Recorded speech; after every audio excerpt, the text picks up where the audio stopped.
playing an elite army in 40K. Some would say I am a man of extremes on there, and that would be kind of true. For a while on the tournament scene, when all the rage was spawning lots and lots of gaunts, I cornered the market on gaunts. I had, and I still have, hundreds and hundreds of gaunts. I'm spawning. I had 100 plus gene stealers. I was going to tournaments and flooding the table, blotting out the stars with Tyranids, with gaunts on there. And literally after 3 days of gaming, like the next day I couldn't walk. And I'm like, what the heck is going on? Like, my back is done, my knees are shot on there.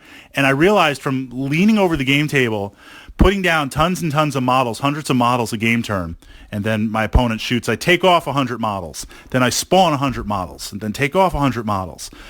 And that was the endless swarm rule too, so they're dropping in that way, and I'm dropping down pods with like hundreds of gaunts. I had a lot of fun. It was awesome. But man, moving around and pushing around all those models just really sapped you. So then, of course, I go to the other extreme. I want to play the smallest possible army. I want to have like 10 models, no Primarchs back then either. You know, this was what, 6th or 7th edition or something on there. So the smallest possible amount of models, not only for ease of transport, but just setup and playing makes it a lot more casual on there. Certainly, my aim with the Tyranids was to be competitive. It was a specific build. It wasn't the most optimal build. The optimal build back then is still as it is today. Just spam out flying hive tyrants and things like that. But I wanted to try and be competitive with an elite army, and I define elite army as in small model count. That's just my definition for it on there.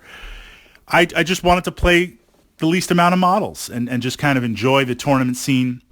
But over time, you still want to win. You still want to put up a good fight on there. So I said, okay, if I'm gonna constrain myself, and I was doing this through Grey Knights because it gave me a chance to play Marines, gave me a chance to play Terminator class models on there, gave me a chance to put down some Land Raiders, you know, some key pieces that I really enjoyed in the 40K narrative. But if I'm going to limit myself to playing the least amount of models, having some balance in there where I could at least put up a good fight. So a couple of things that I learned. That's what we're pushing out into this podcast, up to the archive here in this vlog. But that was kind of the genesis of how I moved to an elite army and started really thinking about it. So the first thing we want to do, and there's this idea of stress points that's also up in my archive. One of the stress points in the 40K rules, where things kind of break down a little bit, is the fact that it is also in a tournament setting, time limit and turns. It's a you go, I go. We're going to play out a certain number of turns, then we're going to see what the heck happens at the end and who wins, assuming I don't get tabled in the first place. So from that perspective, and the mission objectives in the tournament might not necessarily be linked to the game turns. So the longer I can stay off the table, on there, then that cuts down your ability to chew through my models. If we think about it, a lot of armies you might look and say, someone was doing the math. I'm looking at the new Havocs, and we're going to push that up on there. That's a great example of Chaos just looking sexier and looking much better. Who are those Primaris dudes with like the big gun and they're flying? I don't get those guys where it's like Games Workshop is like, let's take a big gun and let's have it fly.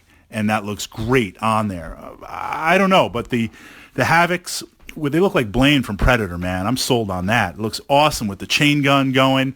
And someone was crunching the numbers. We got to talk about that. I got to look at that because that even caught my attention. They were like full squad with the cannons and something Slanesh. I guess I should like ask Nick about that. And then you add that on there, and somehow you get like 160 shots a turn.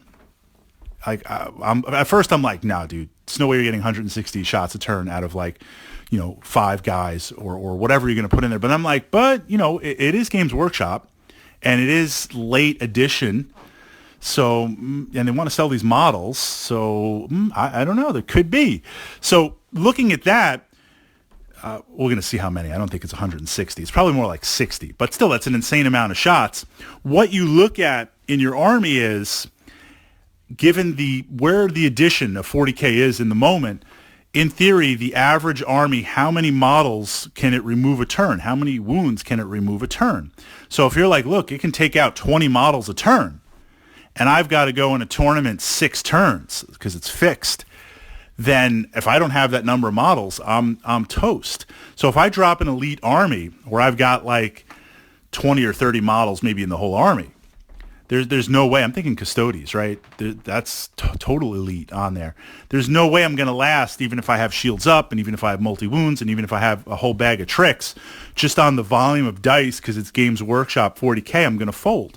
So if I cannot be there for a few turns somehow, based on what's in my codex, that cuts it down. Second is where to deploy on there. Most armies in 40K, whatever your deployment zone is, you're somewhat limited by the mission. Then you want to move to the middle of the table. Because from the middle of the table, this is another stress point in 40K, you're limited by the constraints of the table. That's the battlefield on there. So if I literally flood the middle of the table with bodies, cultists are still doing it. People say, Fritz, your answer for chaos is just cultists, everything on there. That's somewhat true. You flood the center of the table, I lock that down. Now that means if you want to get into my deployment zone for whatever reason, to kill models or for mission, then you've got to move through the center while I'm controlling it. If you don't want to go through the center, because I'm occupying it, if you move to the left or the right side of the table, my left, your left, whatever, you're physically between my bulk of models in the center and the table edges on there. So that's going to compact you on there. That's going to make a really, really nice lane of fire for me. So the fact that it is a limited gaming table with the number of models we're using means controlling the center is everything. But with an elite army, no.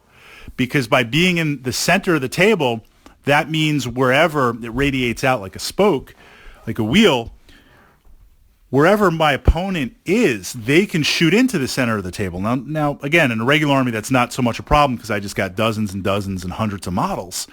But with an elite army, no.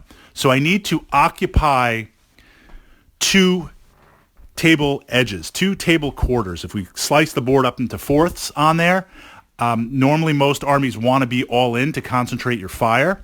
I'm going to literally, when I make an elite army, you want to have all of your units work together. Really quick, an example of how things work together. I have my Samhan army where I have my jet bikes and I have my Vipers and I have psychic support. The psychic support are opening up opportunities. The jet bikes engage certain units, whatever I have to in the moment. And the Vipers are close enough to the jet bikes so that if I am not able to generate the volume of dice or I don't have a good roll of dice in wiping out your unit, the Vipers can then shoot in and take out that unit on there. So the Vipers are almost kind of dice bank or dice backup. If I do manage to take out a unit with the jet bikes that turn, then the Vipers can get a jump on next turn and start shooting in there. But there's these things, these ideas of your army working together, one giant army working together. With an elite army, you need to divide it up into almost 2 little mini armies. So if I look at my Grey Knights, it could be interpreted as spam. Well, not really, because I've only got like 30 models on there.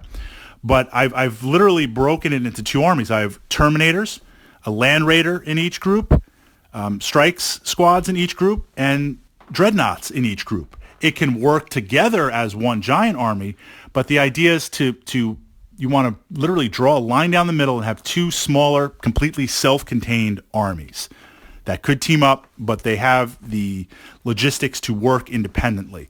You're going to separate them on there. Because normally in 40K, we want to have our army entirely together to maximize the dice. Because you are elite, there is still a chance that your opponent, based on the matchup, which you may or may not know, could really wreck your army in a turn. So if I divide them up and now my opponent moves to engage, they can't focus their entire army on just one point. They're going to have to divide it. Based on the mission, based on the terrain, based on the table, that means they're going to take a part of their army, throw it against one group, the other part against the other group. That's going to make it more manageable for my counterattack to gobble up their army. But also, it's going to allow me to see where if they throw more stuff against one of my groups, then I go totally defensive. I just kind of dig in. I know I'm going to lose that aspect of my army, but I dig in. I make it as hard as possible for my opponent to achieve that. The other side of my army, again, completely self-contained, now that kind of activates and is now going to go against the mission. So essentially what you see, and you can't plan this ahead of time, that's why both are completely mirrored and self-contained, what your opponent attacks aggressively, that's going to become the sink, and that's what just going to dig in and try to soak up game turns by forcing them to kill it. You're going to lose that completely on there. But if it keeps as much of your opponent's army busy as possible, that's huge. The other part of the army is now going to activate and go against the mission parameters, trying to win the mission. Last piece of an elite army, and again, this is just a template. I mean, I utilize this with my Grey Knights by their nature, but I've also done it with Necrons a little bit when I don't feel like carrying tons of Necron stuff. It gives you a fighting chance. Obviously, being a dice mechanics game, the more dice you bring, the more units you bring, the more options you bring.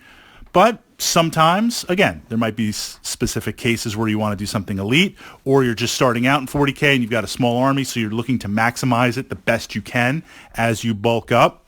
So all thoughts and considerations. It's a D6 system. Every unit in 40K is potentially vulnerable to massive amounts of dice. So yes, certainly if we look at a one-to-one situation where a unit throws out high strength, multi-wound, good AP weapons, that's going to chew through a unit, any unit, much faster than no AP, just one wound and strength 3 hitting you on there. You know, cultists' pistols and auto pistols and las pistols and things like that. But dice are dice. So what you need to do is look to gobble up the weakest units. You don't engage the strongest units. Obviously, if your opponent charges in, you have no choice. You have no choice. But if I'm looking at, you know, where we've got some Chaos Marines and we've got a small group of cultists and maybe we've got a group of berserkers on there, I'm going to try and target what I can remove, the volume of dice on there. I'd look to kill a bunch of gaunts just to get the dice pool down on there, right? Whatever I can kill quickly, get the dice pool down so it makes it less dice coming into my end of the table. And that goes for both parts of your elite army when you break it up. The group that is dug in and is just going to sell itself to the very end, heroic last stand, versus the one that's going to actively go out and win the mission. That's the template. That's what I learned over time, playing an elite army in tournaments and understanding, you know, anytime in 40K where you begin to impose self-limitations on the game, where you begin to say, look, this is a dice game. The most powerful units are going to be what Games Workshop just releases. I mean, you know, look at Havocs and other things like that they're putting out, although Oblits are still kind of weak sauce. I'm really a little bit surprised, especially given the Oblit kits. I guess they'll figure they're just selling on their own. But when you open yourself up and say, look, I'm going to play anything, everything, full volume of dice, full spectrum, just 100% competitive, that makes 40K very easy. As soon as you start limiting yourself where you say, look, I have a vision of something on the table. I want to only play these units. Those limitations are going to make it much, much harder. So at the very least, you need to have some sort of plan, some sort of script, some sort of acknowledgement of what the weaknesses are that you're imposing and what your plan is to counter them. And it might not be the best plan, but at least it's a plan. And over time, that gives you a fighting chance to leverage it and to want to do these things in 40K and win with the models that you want to win with.